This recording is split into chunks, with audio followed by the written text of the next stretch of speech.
Bora então começar a nossa brincadeira, né?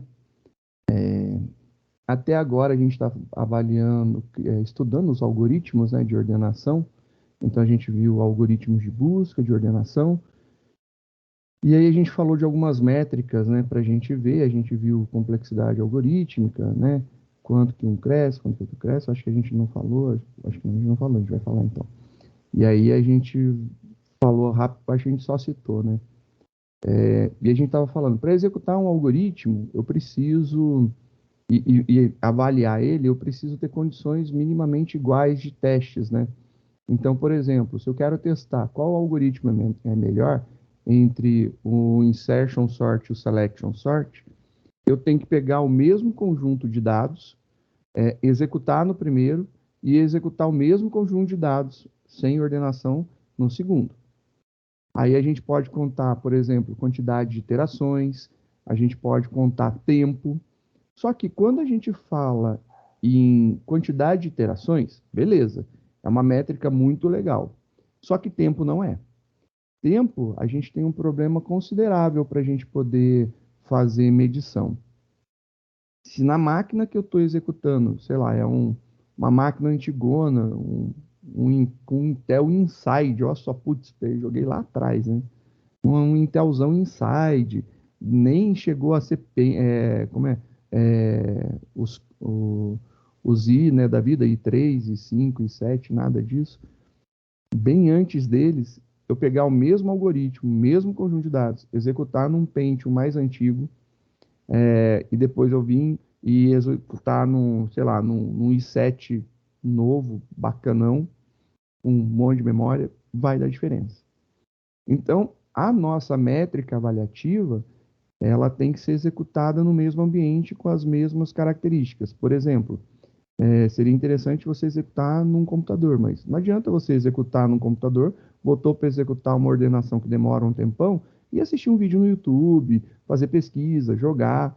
Você tem que deixar a máquina o mais estável possível. Então você fecha todos os aplicativos em segundo plano que você puder, você deixa ela rodando somente o que precisa rodar e executa o teu programa em médio tempo em cima disso. Depois você muda o algoritmo e mede o tempo em cima disso daí com os mesmos dados originais. Se você fizer dessa forma, aí você tem uma métrica de tempo real.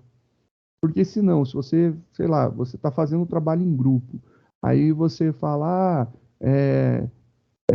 João, testa o algoritmo insertion sort, Zé, testa o algoritmo selection sort, e depois, Luca, testa o algoritmo bubble sort.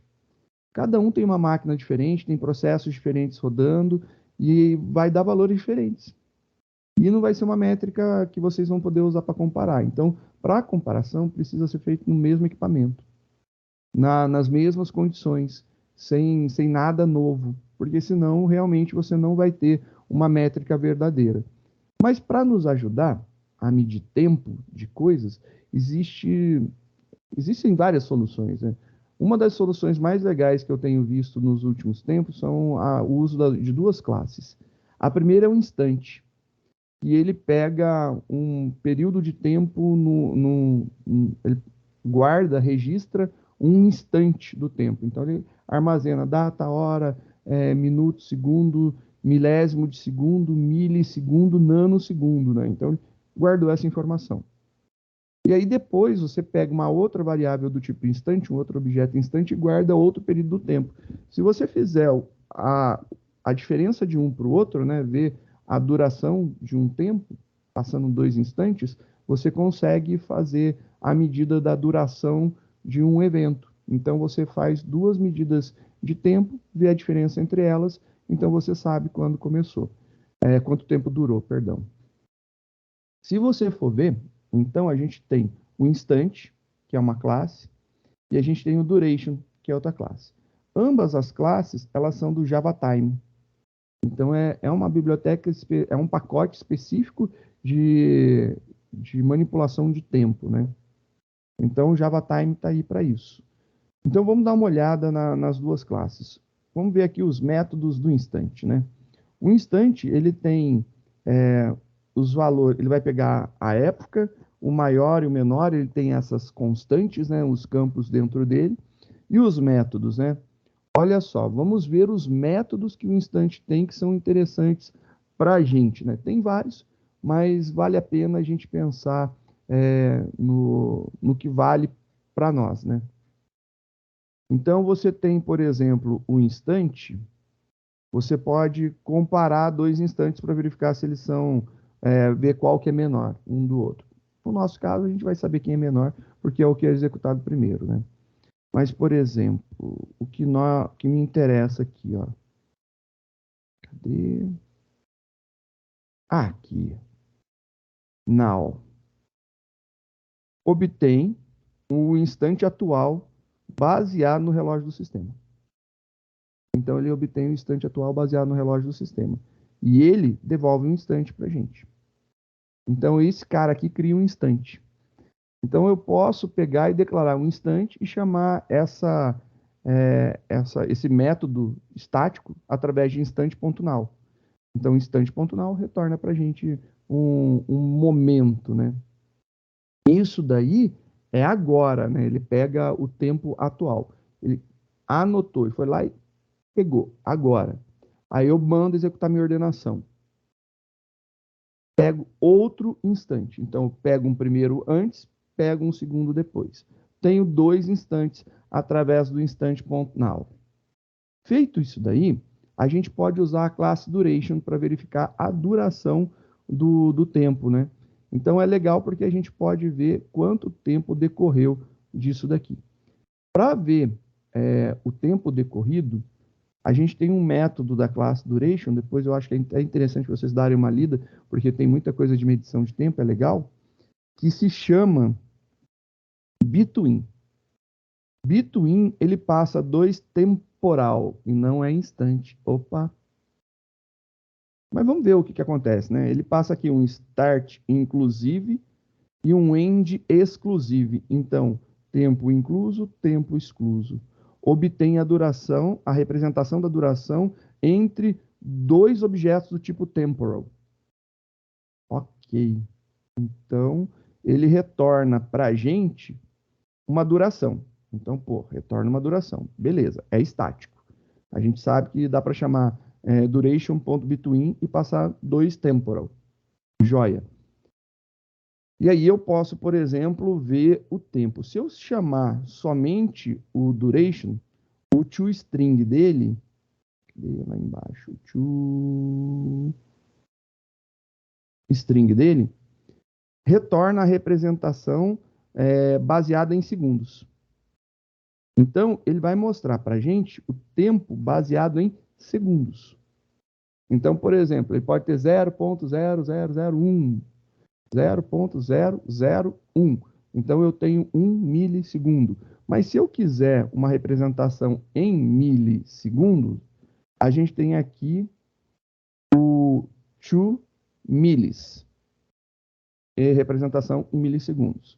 Se eu quiser, dependendo do meu algoritmo, da quantidade de dados, realmente a gente vai precisar, num tempo menor, eu tenho aqui o 2 nanos, que ele vai fazer a representação em nanosegundos. Então, se eu simplesmente mandar imprimir, eu tenho em segundos. Então, mandei imprimir um duration, ele mostra o tempo decorrido em segundos. Se eu colocar o tempo decorrido ponto 2 milis em milissegundos, o tempo decorrido ponto nanos, ele vai mostrar em nanosegundo. Então, a gente tem toda essa possibilidade aí para a gente ver, né?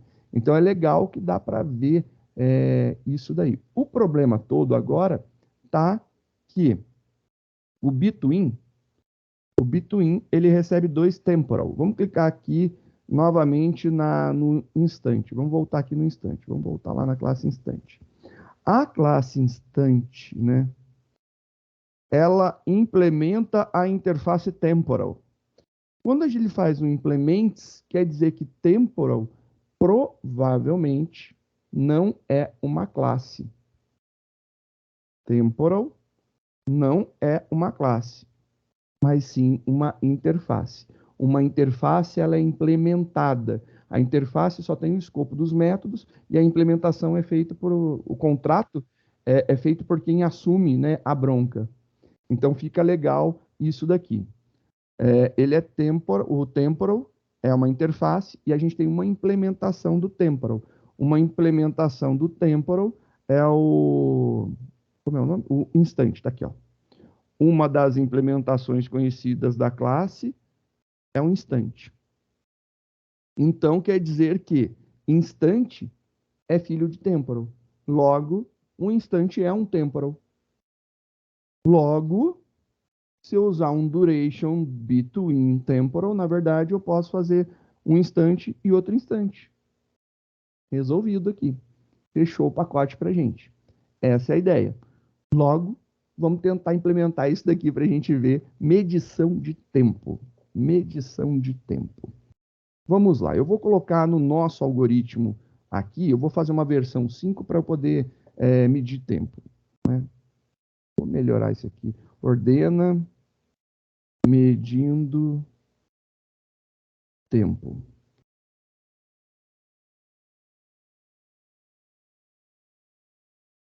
Ordena medindo tempo. Ordena medindo tempo.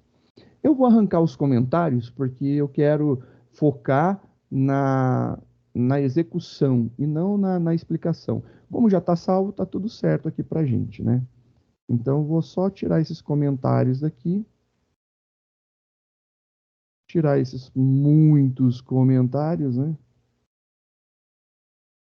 Vamos preparar tudo. Nossa, a gente escreveu o comentário, hein? A gente, vírgula, né? Eu. Pô, caraca, meu, olha só. Bagulho cheio de comentário. Casos recursivos. Eu não vou arrancar esses comentáriozinhos. A gente já sabe o que que é. Só para ficar menor o código para ser exibido, né? Aí. Também isso daqui. Vou deixar meu contador por enquanto ali para ele contar.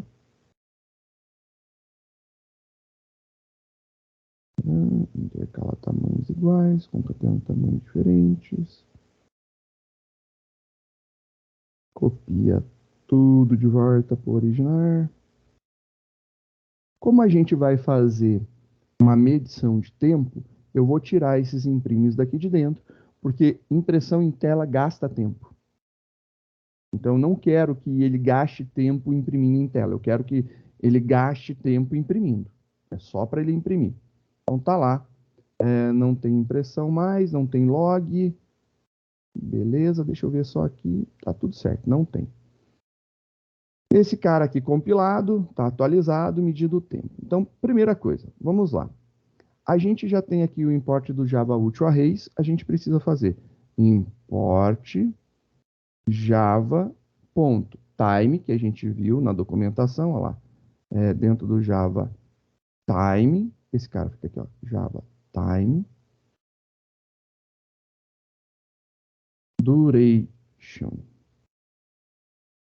import java.time.instant. Então agora eu já tenho um duration, já tenho um instante. Então, beleza, já começou nossa brincadeira para medição de tempo. Vamos começar então fazendo a marcação dos tempos. Vou fazer minha marcação de tempo da seguinte forma: antes de executar a ordenação e após executar a ordenação. Então, antes de executar a ordenação, o imprime não vai afetar nada. Eu vou criar aqui um instante. Eu vou chamar de tempo inicial. Esse cara vai ser instante, e é uma classe que tem um método estático chamado now. Instante.now. Marquei. Então aqui, peguei e anotei antes de começar o meu processo. Chamo o meu processo. Depois, eu vou anotar o tempo final. Anotei o tempo inicial, executei o processo. anotei o tempo final depois da execução do processo. Então, eu tenho um tempo antes, tenho um tempo depois. Isso daí é a nossa forma de verificar. As impressões estão antes e depois, então não vai afetar. Essa é a ideia. Não vai afetar nem antes nem depois, tudo bonitinho. Joia. Começando agora, então, já temos marcação de tempo, marcação de tempo. Após eu fazer essa marcação de tempo, eu vou fazer o seguinte: marquei. Agora eu tenho que calcular a duração. Duration, tempo decorrido, vai ser igual. Vou chamar o método between, que ele também é estático. Então, duration ponto between, desculpa, a garganta tá que tá, né? Depois vamos molhar o bico. Between, entre os dois tempos.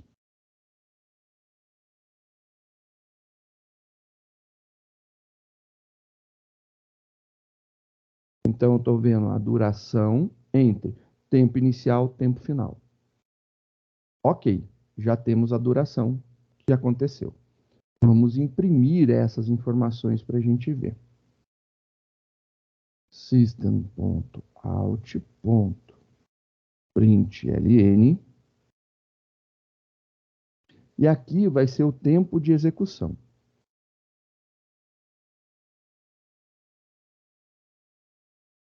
Esse primeiro tempo de execução, ele vai ser dado em segundos.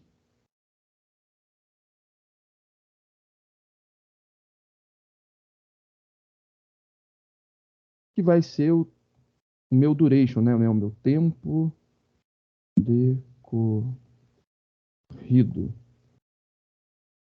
Esse cara aqui, meu tempo decorrido. E agora eu quero fazer em milissegundos. Então eu quero em milissegundos e em nanosegundos. Eu quero nas duas medidas.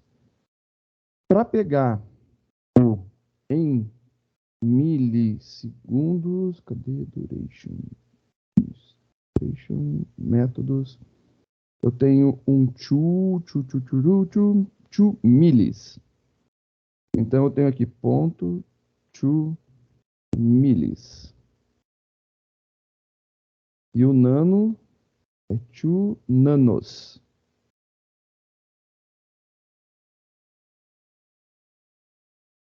2 nanos. Agora eu já vou ter as minhas medições de tempo. Então compilou, rodou. Olha lá. 0. Ele não consegue medir. Para essa quantidade de elemento, ele não consegue medir. É muito rápido. É instantâneo. Literalmente instantâneo. Então, já que esse negócio está instantâneo, vamos aumentar o tamanho e medir. Vou criar aqui int tamanho e eu vou colocar 1000 elementos. Vou gerar um array de tamanho 1000.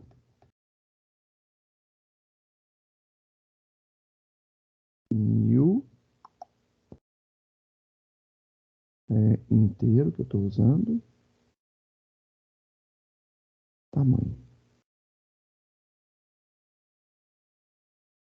Então, foi criado aqui um array de 1000 elementos. Agora, tamanho de 1000 elementos, eu vou gerar os elementos. Porque senão vai estar tudo zerado. Então, vamos gerar. For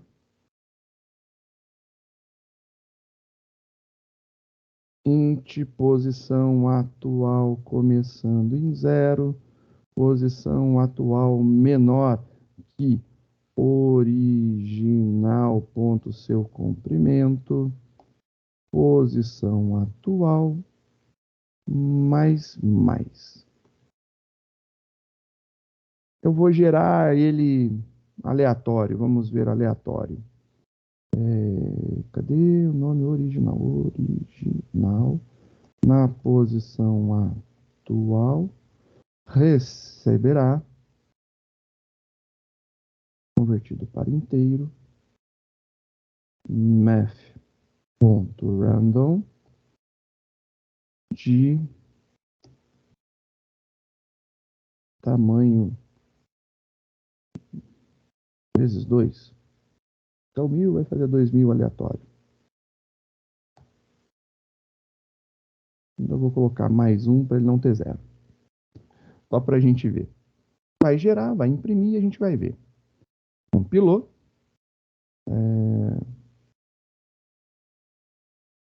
Se você escreve random correto, funciona. Normalmente. Rodando. Ele demorou 0,001 segundo para ordenar. Então, ele demorou 1 milissegundo ou ele demorou 1.550, não, aqui é 1.053.900 nanosegundos. E aí você começa a ter umas medições mais bonitinhas, né? Que é legal. E aí, isso que a gente ainda está imprimindo. No nosso caso, né, só mostrar aqui que ele está realmente ordenado, ó lá. Está ordenado, tudo bonitinho, né, do menor para o maior, tudo bonitinho. Só para diminuir esse tempo de exibição em tela, eu vou comentar e eu não quero a impressão. No momento não está me importando a impressão. Eu só quero ver o resultado. Então, compilou, executou. Ele acabou ficando extremamente rápido, né? Vamos ver. Olha lá, agora foi. 1 milissegundo. Bom, 1000. 10.000. Compilou, rodou. 10.000. Também está demorando 1 milissegundo. Tá. Com 100.000. Vamos ver lá com 100.000. Compilou, rodou. Pô, agora já começou a demorar, pô. Demorou 19 milissegundos para ordenar 100.000 elementos. Tá. E vamos testar com 1 milhão.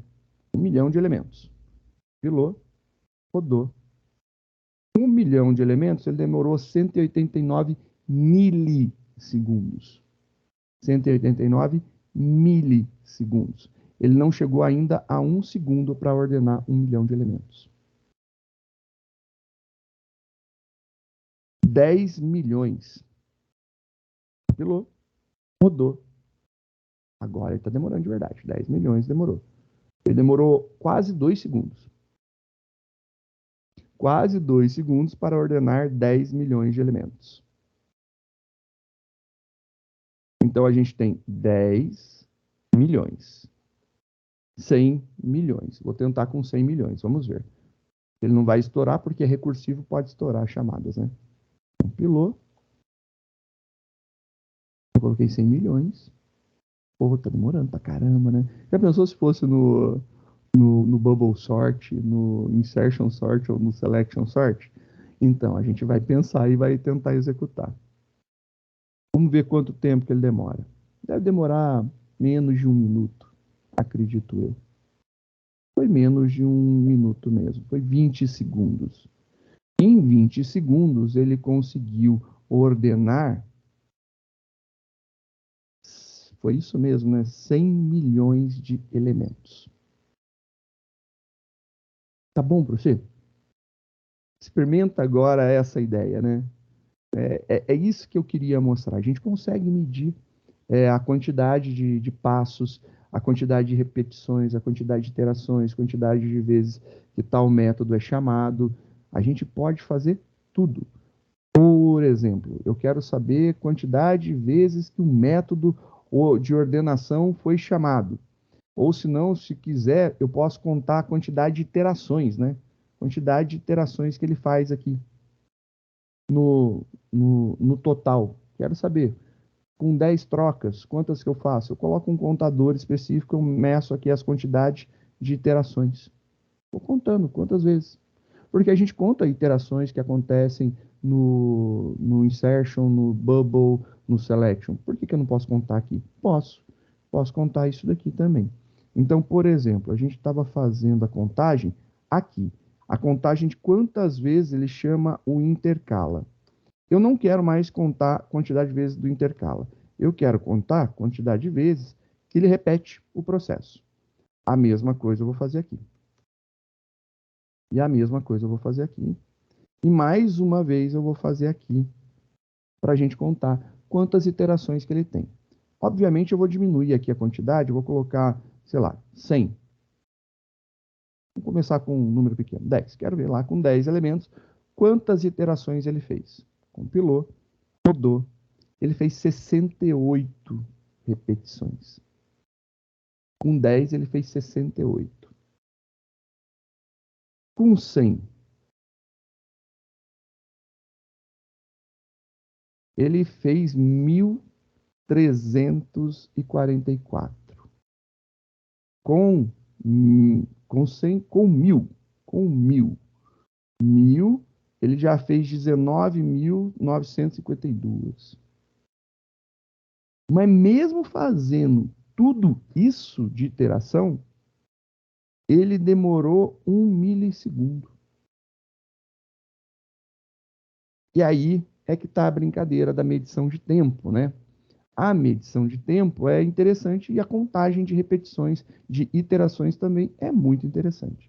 Se a gente fizer a contagem de iterações, mais metrificar os tempos, a gente consegue então dizer qual algoritmo é melhor.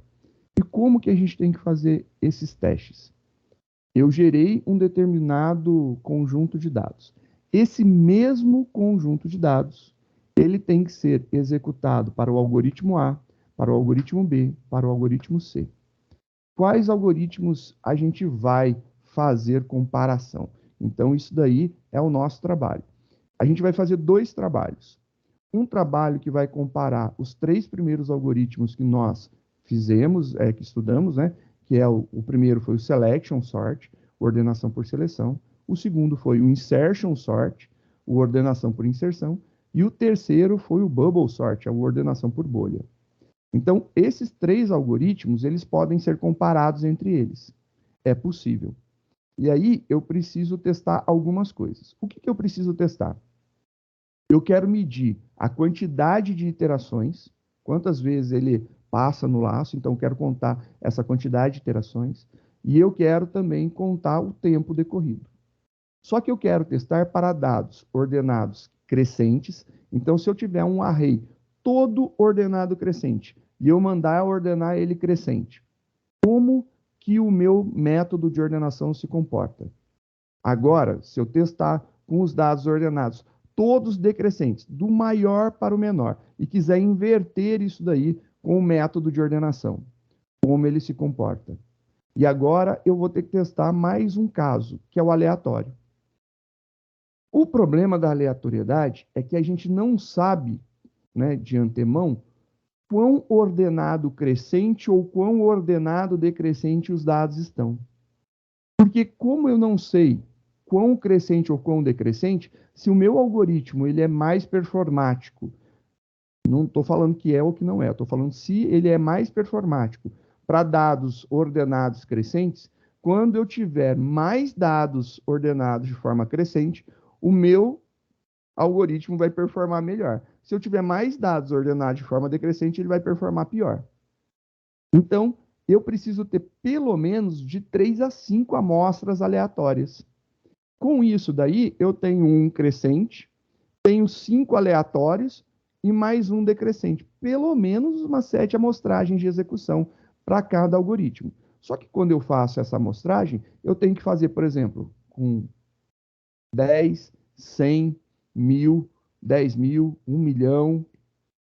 Eu vou crescendo, eu vou aumentando a quantidade, até chegar a um ponto que não execute mais. Ou que fique lá 2 horas executando. E eu tenho que testar o mesmo conjunto de dados o mesmo conjunto de dados para o algoritmo de ordenação por inserção, ordenação por seleção e ordenação por bolha. Para todos os tamanhos tem que ser o mesmo conjunto de dados. Então, o mesmo conjunto de dados que eu tenho com 1000 elementos, eu vou testar nos 3. O mesmo conjunto de dados que eu tenho lá, 100.000 elementos, eu vou testar nos 3. E aí eu vou pegar essas métricas. Então, eu vou precisar 7, porque vai ser 1 crescente, 5 aleatórios, 1 decrescente. 7 conjuntos eu testo, meço os tempos. E aí eu posso pegar as medidas individuais e calcular uma média. E aí eu tenho ordenado crescente, ordenado decrescente. Os 5 aleatórios, você pode calcular, mostrar os 5 e colocar uma média, ou se não, só colocar a média. Eu mostraria os 5 e a média, para ver como que tem o menor, maior, essas coisinhas básicas de estatística, né? E a gente vê qual algoritmo é bom. Esse é o primeiro trabalho. O segundo trabalho vai ser comparar os outros algoritmos. A gente viu o primeiro algoritmo, que é o merge sort. Nos próximos dias, a gente vai ver o algoritmo de ordenação rápida, que é o quick sort. Então, ordenação por junção e ordenação rápida, merge sort, quick sort, a gente vai ver. E tem mais um que eu quero que vocês testem, que é o algoritmo que já está pronto, encapsulado dentro da classe utilitária arrays, no método sort da classe arrays. Que ele é um algoritmo, quando não é objeto, né, quando é tipo primitivo, ele é o algoritmo quick sort, só que ele faz de dual pivô, ele faz com 2 pivôs. A gente vai ver que o nosso, a gente vai montar com 1. E aí eu quero ver se a ordenação do arrays.sort, que usa o quicksort com 2 pivôs, é mais eficaz do que o com 1 pivô que a gente vai montar na mão. Então, são essas as comparações. São 2 trabalhos distintos. Um que vai envolver os 3 primeiros algoritmos, o outro que vai envolver os 2 últimos algoritmos que a gente vai ver. O primeiro a gente já viu, falta um. E esse daqui já está pronto, encapsulado lá dentro do pacote arrays, da classe arrays. Então, a gente já vai utilizar. Beleza? A gente vai fazer, então, isso daí. O esquema que eu vou querer para me entregar esse trabalho. Eu gostaria que vocês fizessem esse trabalho, colocasse esses dados em uma planilha Excel ou, sei lá, não me importa se é uma planilha, uma tabela no Word, uma tabela no Excel, gerasse um documento. E eu queria que vocês me explicassem qual é o melhor e falasse o porquê foi melhor. O porquê é melhor. Note, eu posso testar e achar, por exemplo, que o insertion sort é melhor. Dentro das utilizações, dentro dos vários tempos, eu optei por usar o insertion sort. E eu quero a justificativa. Por que que você vai usar, dentro desses 3, o insertion sort em todos os casos, por exemplo? Seria essa a ideia. Por que que você vai usar o insertion sort e não o bubble sort ou não o selection sort? Por quê? No geral, na maioria das vezes, quem performou melhor foi o insertion sort. Por isso eu vou usar ele. Na maioria das vezes, quem performou melhor foi o selection sort. Devido a isso, você pode ver assim, teve mais métricas melhores nisso. Tal algoritmo performou melhor nos dados aleatórios, então, por conta disso, eu optaria por utilizar ele. É uma opinião pessoal de cada um. Eu quero que seja feito, então, um documento, registro das execuções, eu quero o código-fonte e eu quero um vídeo com você explicando isso daí. Você me grava o vídeo, eu vou colocar lá para você me mandar. Pode gravar um videozinho pelo celular, qualquer coisa, e eu vou colocar um formulário de entrega, você me manda, eu vou assistir o seu vídeo. Essa é a apresentação do seu trabalho, você vai me entregar o trabalho escrito, vai me entregar o código, e eu vou ter a sua gravação explicando isso para mim, mostrando. Eu não quero que você mostre executando, porque alguns podem demorar muito tempo. Você vai executar e depois você vai gravar explicando qual você optou. É isso que eu quero. Beleza? Ficamos entendidos dessa forma, que esse será o nosso trabalho. Então, serão 2 trabalhos. Não dá para fazer junto. Tem que ser separados 2 trabalhos. Um para a ordenação até o bubble sort, então, selection, insertion, bubble, e outro analisando as ordenações merge, quick e o arrays.sort. São 2 trabalhos distintos. E a gente vai ver que vai dar diferença. Muita diferença. E aí você pode imaginar, pô, já tem uma comunidade gigantesca, uma empresa gigante que é a Oracle por trás de tudo, e a Oracle gerou lá o arrays.sort. Então ele sempre vai ser melhor. Eu quero ver se sempre será. Me prove se será realmente. Me mostre isso daí.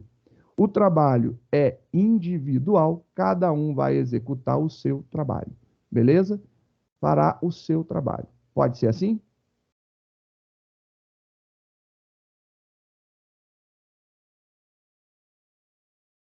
Ou ainda, não, tá bom.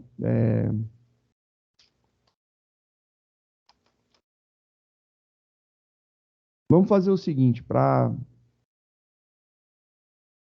tô olhando a data, né? Para facilitar a vida de vocês, é, vamos fazer no grupo do PI, beleza? E aí eu preciso saber os grupos do PI, do projeto interdisciplinar. O mesmo, vamos deixar de fazer individual, vamos fazer no grupo do PI. Pode ser? Facilita? Ou complica, né? Porque aí, pô, vai ter pau agora para fazer. Porque aí diminui. O teste, vocês podem executar tudo, mas lembre-se, conjunto de dados que vai ser testado tem que ser o mesmo para todos os algoritmos. E um cuidado absurdo que você tem que ter. Se você fizer isso daqui, você chamou o ordena, e depois, sei lá, aqui você chamou merge sort, depois vai chamar o quick sort, esse cara já foi ordenado. Então, ele não pode ser utilizado novamente, porque ele já está ordenado. Não vai dar resposta boa a isso, entendeu? Então, esse cara já está ordenado, você não pode executar o próximo método. Então, você tem que ter cópia de 2 arrays. Um para o primeiro algoritmo, outro para o segundo algoritmo. Quando chegar no... tem que ser 3, né? Um para o primeiro, um para o segundo, outro para o terceiro.